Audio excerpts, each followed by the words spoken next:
Eh, ano pa bang magagawa ko? May choice pa ba ako? Kailangan ko talaga maging okay. Alam mo, Alex, may choice ka naman eh. Bakit hindi natin sabihin sa kanila? Yari, ba talaga ako ready?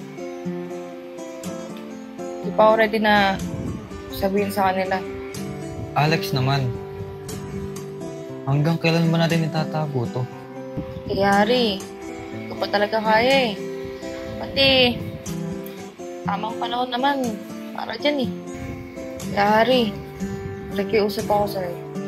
Baka pwedeng huwag muna natin sabihin sa kanila. Please. Okay, sige. Kung ayun ang gusto mo, wala akong magagawa. Promise ka muna sa akin na di mo sasabihin kahit kanino. Mamaya, bigla mo sabihin sa kanila. Ka. Oo na, promise. Wala na ibang pagsasabihan. Talaga? Promise? Maraming salamat talaga, Ari. Alex, nandiyan ka ba? Dala ako para sa... Jake!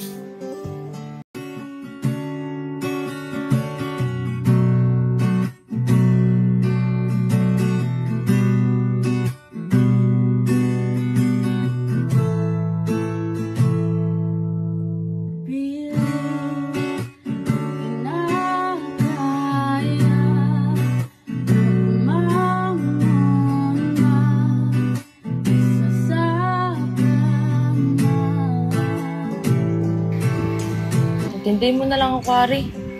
Ito na lang kasi naiisip kong paraan eh. Hirap din kasi sa akin eh. Okay, sige. Kung ayun ang gusto mo, wala akong magagawa. Promise ka muna sa akin na di mo sasabihin kahit kanino. Mamaya, bigla mo sabihin sa kanila. Oo na, promise. Wala na ibang pagsasabihan. Talaga? Promise? Maraming salamat talaga, Ari. Alex, nandiyan ka ba? Dala ako para sa... Jake! Hindi. Okay lang. Pasensya na. Nakaabala ako sa inyo, ah. Nagpunta lang kasi ako dito para humingi sana ng tawad. Ibigay sa'yo to. Iwanan ko na lang dito. Di, Jex! Nagkakamali ka ng iniisip mo! Jex! Teka lang! Magpapaliwanag ako sa'yo! Mag-usap naman tayo!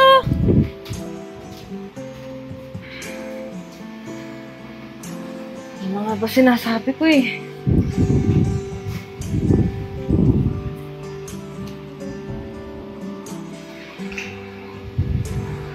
Problema na naman to. Alex, sorry ah. Paano yan? Nagkalit yata si Jex. Di ko alam, Mari. Di ko alam kung anong gagawin ko eh. Sasabog ng utak ko, di ko na alam. Alex, hindi ka makapag-isip na maayos kung ganyan ka. Kumalma ka muna. Ewan ko, Mari. Bahala na. Hey guys! Sabi na, nandito lang kayo eh. Ang galing ako sa tambayan eh. Saan naman kayo dun? Oh!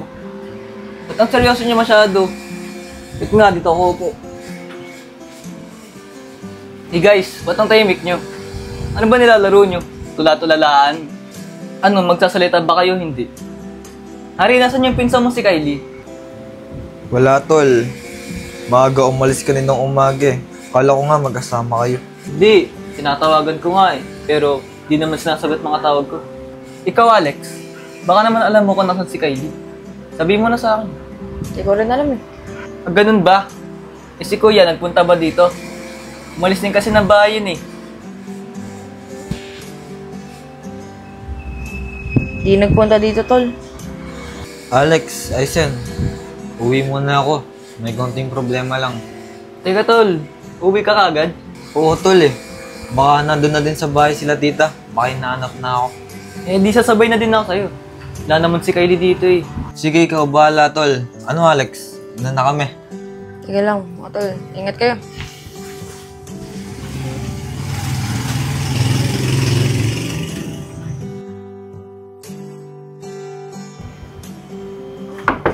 Tao po!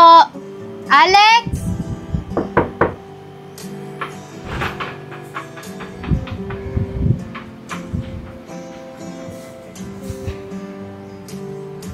Alex, pwede pa tayo mag-usap kahit saglit? Alam ko, galit ka sa akin kasi hindi kita sinipot nung date natin. Uy, Sorry na, Alex. Uy, Alex, sorry na. Pansinin mo na ako. Sorry na. Eh, wala yun. Ayos lang yun. Ayos na, pero nakasimangot ka. Di ka naman ganyan, Alex, ah.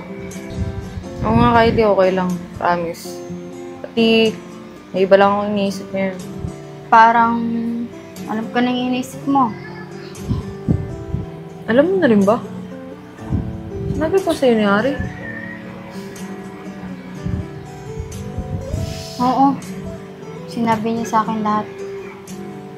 Kung ganun, alam mo na rin pala. Oo, Alex. Anong plano mo? Wala pa eh. Wala pa akong plano. Teka, hindi ka ba galit? Hindi, no. Ba't naman ako magagalit? Alam mo, Alex, para hindi ka malungkot, tara sa tambayan. Tara! Ay, wait lang pala. Pwede muna ka na dun. Susundin ko muna si Aizen. Magkita na lang tayo dun. Oo talaga, Kylie ha. Tara na nga. Ha?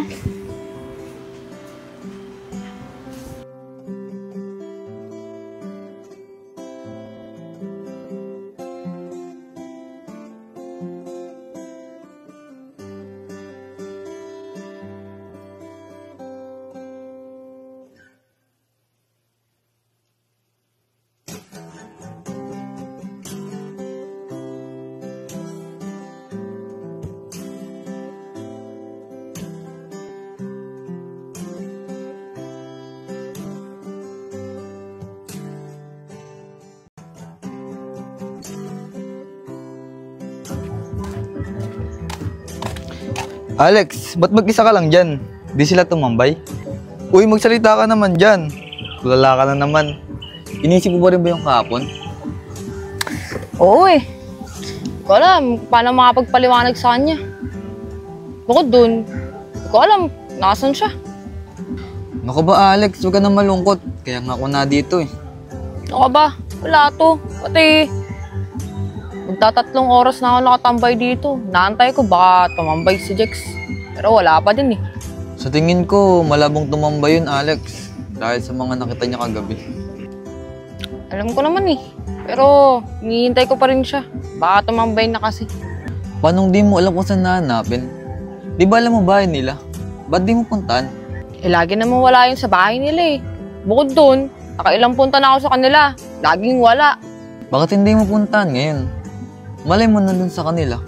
Hindi mo pa nga sinusubukan. Sinasabi mo agad wala. Iniisip ko din kasi, paano pag nakita ko siya? Ano sasabihin ko? Ano ipapaliwanag ko sa kanya? Baka mamaya, pagtabuyan niya lang ako eh. Alam mo, Alex, napaka-negative mong mag-isip, no? Tsaka mo na isipin yan pag karap mo na siya. Sabagay, may point ka. Pero, mahirap kasi mag-isip kapag nandun na sa harap mo yung kausap mo eh. Sige, ganito na lang. Tara, samahan kita. Aba, di pwede. Kaya ako napapamak dahil sa'yo eh. Wait lang kasi. Di pa ako tapos magsalita eh. Nagadala ako sa labasan. Ikaw na lang pumasok, antayin na lang kita makabalik. Sige, sabi mo ha. Tara. Tara. Tayo dun.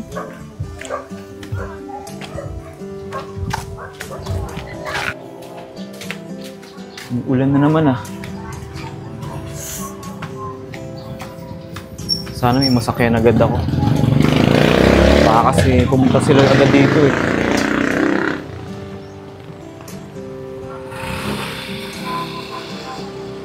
Anong oras na?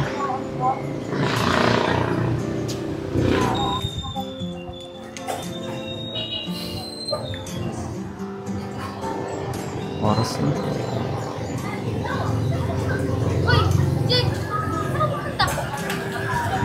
Anong ginagawa mo dito?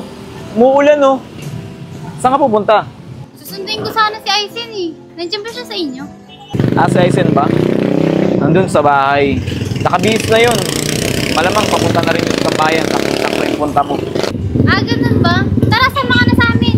Punta tayo sa tambayan. Tagal ka na namin di nakakasama eh. Hindi pwede, Kylie. May mga gagawin pa kasi ako eh. Marami akong lakad ngayon. Siguro sa susunod na lang. Alam mo, Jex, alam ko may tampuhan kayo ni Alex. Pero magkababata tayo. Dapat una pa lang inaayos niya na yung problema.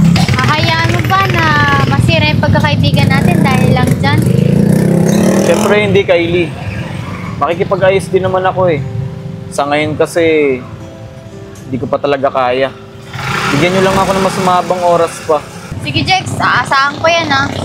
Basta, huwag mo kalimutan na nandito kami. Magkakaibigan pa rin naman tayo. Sige. Susundin ko na sa Aizen, ha. Sige, sige.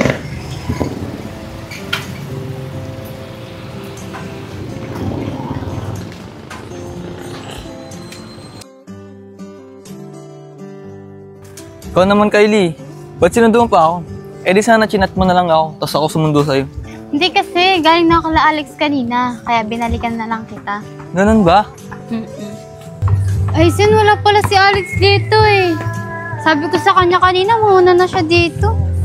Saan kaya nagpunta yun? Gusto mo, sa iba na lang tayo pumunta. Hintayin dalawa lang mag-uusap. Sige. Wala man si Alex dito eh. Tara.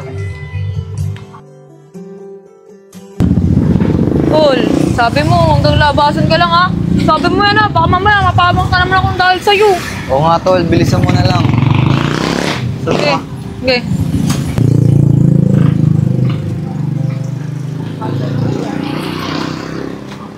Kaya mo yun, Alex. Kakayanin mo. Kahit pa kaharap mo si Jix ngayon. Tama. Kaya mo yan. Ito na.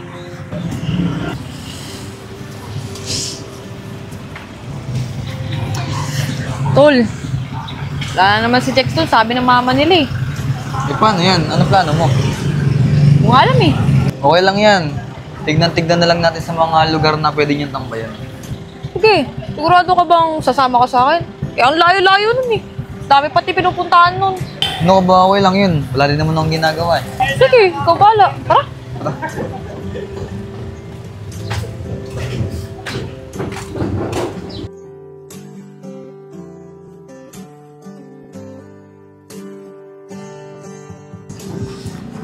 Alam mo, Aizen, ang ganda dito. Ganito talaga yung gusto ko eh. Yung tabing dagat. Mas marang bilhin ng pagkain. Alam ko. Ha? Paano nalaman? Basta. Tara, po tayo. Sabi na, magugustuhan mo dito eh. Ang ganda, di ba? Oo nga eh. Ang relaxing. Siya nga pala, magkwento ka about sa buhay mo. Para mas makilala kita. Ano naman nagkakwento ko? Wala akong maisip eh. Kahit ano. Example, yung buhay mo nung nandun ka sa father side mo. Ah, yun ba? Sa totoo nga, namimiss ko na yung daddy ko eh. Pero sabi ng mami ko, dito lang daw ako mag-aral sa Pilipinas. Bakit naman? Ako gusto ko mag-aral sa ibang bansa, tapos ikaw gusto mo mag-aral dito. Sa akin naman, okay lang kahit saan. Pero, sabi kasi ni mami, dito daw niya ako nakitang lumaki eh. Kaya dito lang daw ako mag-aral. Ah, ganun ba? Sabagay, kahit sino ng nanay, mamimiss ang anak. Ayaw mo ba? Hindi sige. Babalik na lang ako sa ibang bansa. Joke lang. Eh di kung sa ibang bansa ako nag-aral, wala kang makikilalang pogi. Alam mo, di mo ba nararamdaman? Ang lakas ng hangin, no? Di ko alam kung sa ibang lugar nang galing o sa'yo eh. Ano ka ba? Pinapatawa lang kita. Yan kasi yung gusto ko sa'yo eh. Yung nakangiti. Ang ganda mo kasi eh. Yan ka na naman, nambobola ka na naman eh. Ano ba? Iligawan bakit akong di ka maganda? Pogi ko kaya. Pero Kylie, maiba ako ah. Salamat dahil nagtiwala ka sa akin. Pangako ko, ingatan kita hanggang pagtanda natin. Sus! Lumang awitin ng mga lalaki pagka nanliligaw sila eh. Ibayin mo ako sa kanila. Seryoso ako sa'yo. Sige, malalaman natin.